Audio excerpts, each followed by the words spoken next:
Hey guys, welcome back to our channel Orbit Classes. Myself Dr. Jayda Sangwan, Biology faculty. I hope आपको previous crash lecture समझ में आया हो. Particularly जो ये क्रैश लेक्चर है ये उन बच्चों के लिए ज़्यादा बेनिफिशियल है जिनको सब्जेक्ट के अंदर जो चैप्टर्स होते हैं उनके पर्टिकुलर टॉपिक में डाउट्स होते हैं. बट इसके अलावा जो लोग ऑलरेडी सब्जेक्ट में कमांड अच्छी बना चुके हैं उन बच्चों के लिए भी वो भी अपना रिवीजन एंड प्रिपरेशन को बूस्ट कर सकते हैं इन क्रैश लेक्चर के through. So today's crash lecture is all about DNA packaging. First of all इस टॉपिक से बिल्कुल भी डरना नहीं है. सी, आपने लाइफ में कभी ना कभी पैकिंग जरूर करी होगी, ठीक है. याद करो उसको. उसमें एक बैग होता है और बहुत सारे आपके स्टफ़ होते हैं जो भी आपने पैक करने होते हैं. सो अगर मैं उन स्टफ़ को विदाउट एनी प्रॉपर ऑर्गेनाइजेशन उस बैग में पैक करने की कोशिश करूं तो मेरा बैग पैक नहीं होता. सो उस केस में हम सिंप्लीफाई करने के लिए क्या करते हैं, स्टफ़ को प्रॉपर फोल्ड करके देन उस बैग में पैक करते हैं और बैग काफ़ी ईजिली पैक भी हो जाता है और कंपैरेटिवली पहले से कंपैरेटिवली स्टफ़ भी ज़्यादा पैक हो सकता है, ठीक है. डन. सो सेम कंसेप्ट लगाना है हमने डीएनए पैकेजिंग पे, ठीक है. अब उसके लिए थोड़ा सा बेसिक चलेंगे कि आप सब सेल के बारे में जानते होंगे. सो एक सेल बेसिक यूनिट है. सेल का सेंटर क्या होता है? सेल का सेंटर क्या है? न्यूक्लियस. और इस न्यूक्लियस के अंदर क्या होता है? Genetic material. And everybody knows कि जेनेटिक मटेरियल एक जनरेशन से दूसरी जनरेशन पास ऑन होता है. क्योंकि हम यहाँ पे ह्यूमन बीइंग के जेनेटिक मटेरियल को पैक करने की बात कर रहे हैं, सो हम किसको पैक कर रहे हैं? डीएनए. क्योंकि हमारा जेनेटिक मटेरियल क्या है? डीएनए. अब तुम कहोगे मैम न्यूक्लियस है, डीएनए है, पैकिंग कर दो. बट यहाँ पे थोड़ा सा प्रॉब्लम है. प्रॉब्लम ये है साइज. डीएनए की लेंथ कितनी है? According to NCERT 2.2 metre. ये लेंथ है आपकी डीएनए की. नाउ न्यूक्लियस, क्योंकि पैक तो हमें न्यूक्लियस में करना है, बैग का साइज भी तो देखेंगे. सो ये क्या है? न्यूक्लियस. न्यूक्लियस का साइज कितना है? 10⁻⁻6 मीटर, ठीक है. न्यूक्लियस का साइज 10⁻⁻6 मीटर है और डीएनए का साइज है 2.2 मीटर. सो आप सोच सकते हो डीएनए की लेंथ काफ़ी बड़ी है न्यूक्लियस के साइज से. सो न्यूक्लियस का size comparatively small as compare to DNA length. So इतने लेंथ के डीएनए को इतने चुटकू से न्यूक्लियस में पैक करना हो तो कैसे पैक करेंगे? सो सेम कंसेप्ट लगाएंगे कि फोल्डिंग करनी है, ठीक है. ये कंसेप्ट हम ये प्रॉब्लम सॉल्व कर चुके हैं. जब हम पैक कर रहे थे सामान को तो हमें ज़्यादा कंटेंट को अगर पैक करना था तो हम क्या कर रहे थे? फोल्डिंग कर रहे थे. सेम अगर इतने लेंथ के डीएनए को इतने चुटकू से न्यूक्लियस में पैक करोगे तो क्या करोगे? अगेन पैकेजिंग करोगे. तो कंसेप्ट तो हम कर चुके हैं, अब थोड़ा सा और देख लेते हैं. सो अब ये तो क्लियर हो गया कि डीएनए की पैकिंग कैसे करनी है. कैसे करनी है? फोल्डिंग्स करके, ठीक है. नाउ डीएनए को पैक करने के लिए will require a special protein known as histone protein. NEET का काफ़ी इंपॉर्टेंट क्वेश्चन बन सकता है ये कि डीएनए को पैक करने में किस प्रोटीन की रिक्वायरमेंट होगी. Answer will be histone protein. Good. Now अब मुझे ये बताइए कि डीएनए केमिकली क्या है? एक एसिड है या एक बेस है? फुल फॉर्म ही देख लो इसकी. क्या होती है फुल फॉर्म डीएनए की? What is the full form of DNA? Deoxyribonucleic acid. So answer मिल गया. क्या है ये? It is a acid. And what about charge? Charge क्या होता है डीएनए पे? Negative. So it is negatively charged. It has negative charge. Easy. Now क्योंकि डीएनए को हिस्टोन प्रोटीन के ऊपर फोल्ड होना है, सो अगर डीएनए हमारा नेगेटिव चार्ज है तो हिस्टोन प्रोटीन क्या होगा? Positive charge. और डीएनए हमारा अगर एसिड है सो हिस्टोन प्रोटीन क्या होगा? It will be a base. So ये बातें लिख दूं. It is positive charge and it is basic. Why it is basic? See, आपको पता होना चाहिए कि प्रोटीन कैसे बनते हैं. बहुत सारे अमीनो एसिड जोड़ जोड़ करके एक चेन बनती है प्रोटीन की, ठीक है. सो अगर मैं ऑल टोटल इसको बोल रही हूँ कि हिस्टोन एक बेसिक प्रोटीन है, इसका मतलब इसके अमीनो एसिड जिससे बना हुआ है वो ज़्यादातर मेजॉरिटी में कैसे होंगे?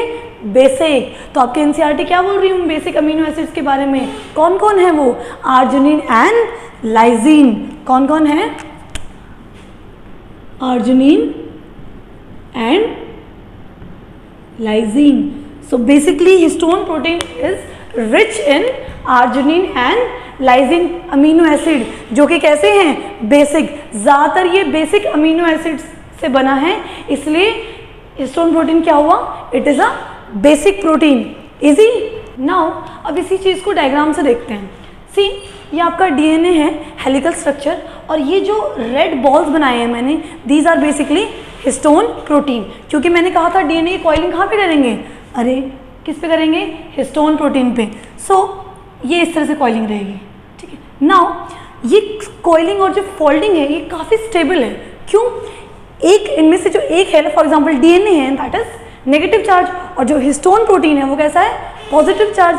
और डीएनए क्या है, एक एसिड, और हिस्टोन प्रोटीन क्या है, एक बेस। तो एक पॉजिटिव एक नेगेटिव है, और एक कैसा, बेसिक और एक एसिडिक है, इसलिए काफ़ी स्टेबल ये कॉइलिंग रहती है। Done.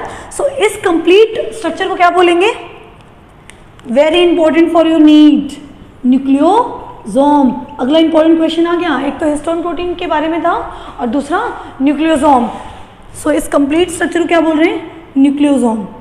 Now see, histone protein के बारे में थोड़ा सा और देखते हैं।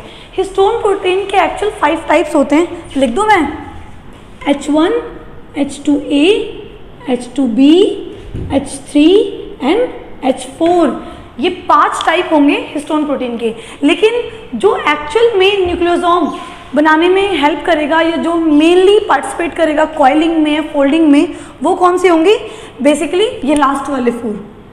ये 4 जो होंगे ना, सिर्फ यही एक्चुअल में पार्टिसिपेट करेंगे, और इनकी भी हर की 2-2 यूनिट, मतलब H2A की भी 2 सब यूनिट, H2B की भी 2 सब यूनिट, H3 H4 की भी 2-2 सब यूनिट। तो टोटल कितने हो गए, 2 + 2 + 2 + 2, हाउ मच, 8। और 8 के लिए वर्ड क्या यूज करते हैं, ऑक्टा।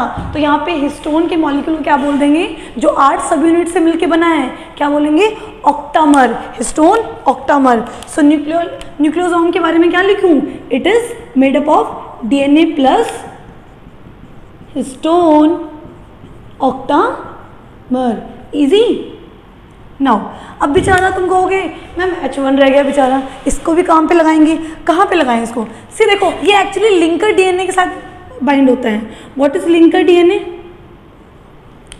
जो डीएनए का पोर्शन जो 2 न्यूक्लियोसोम के बीच में है, the portion of DNA which is between the 2 nucleosome. ये एक न्यूक्लियोसोम है, इसमें डीएनए और हिस्टोन ऑक्टामर है। ये भी एक न्यूक्लियोसोम है, डीएनए और एक हिस्टोन ऑक्टामर है। इन दोनों के बीच में जो डीएनए का पीस है, इसको क्या बोलते हैं, लिंकर डीएनए। लिंकर डीएनए, नाम में ही काम छुपा हुआ है, लिंक करेगा।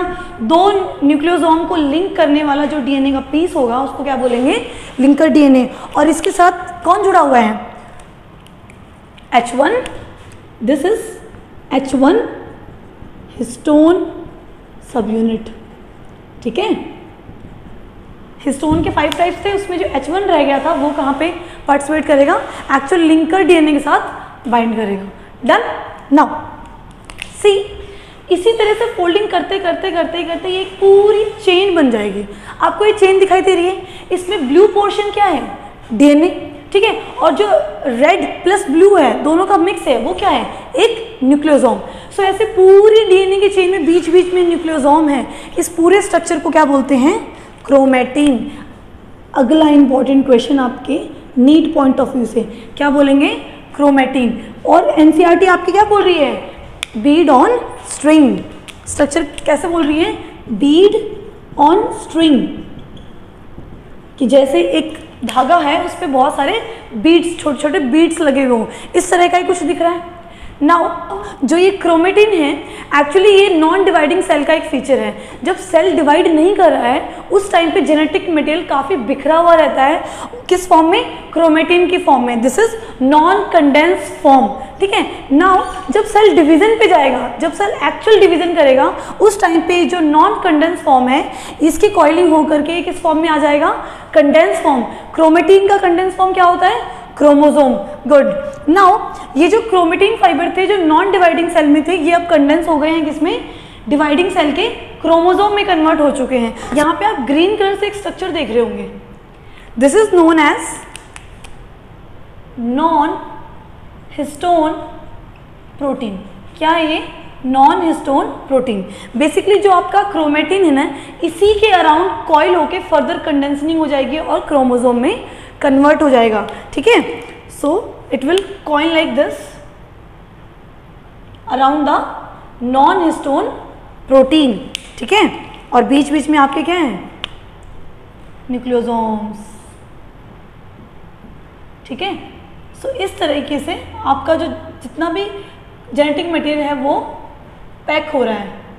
ठीक है, so this is all about DNA packaging. इसमें एक और कंसेप्ट है जो समझना है। सी ये क्रोमेटिन है ना, जब ये नॉन हिस्टोन प्रोटीन के अराउंड कॉइल करेगा, सो उससे पहले वो उसको कॉइल्ड फॉर्म में आना पड़ेगा।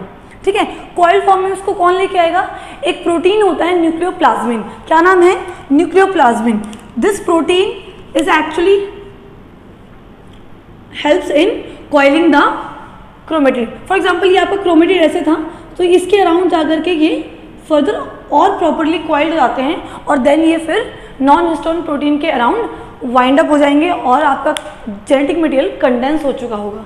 सो इस तरीके से आपका 2.2 मीटर का डीएनए कंप्लीटली अब न्यूक्लियस के अंदर पैक हो चुका है, जिसका कंपैरेटिवली साइज काफ़ी स्मॉल था। Done, so we are done with this topic. I hope आपको समझ में आया हो।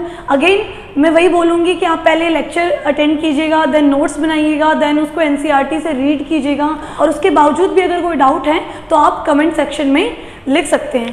Thank you so much guys.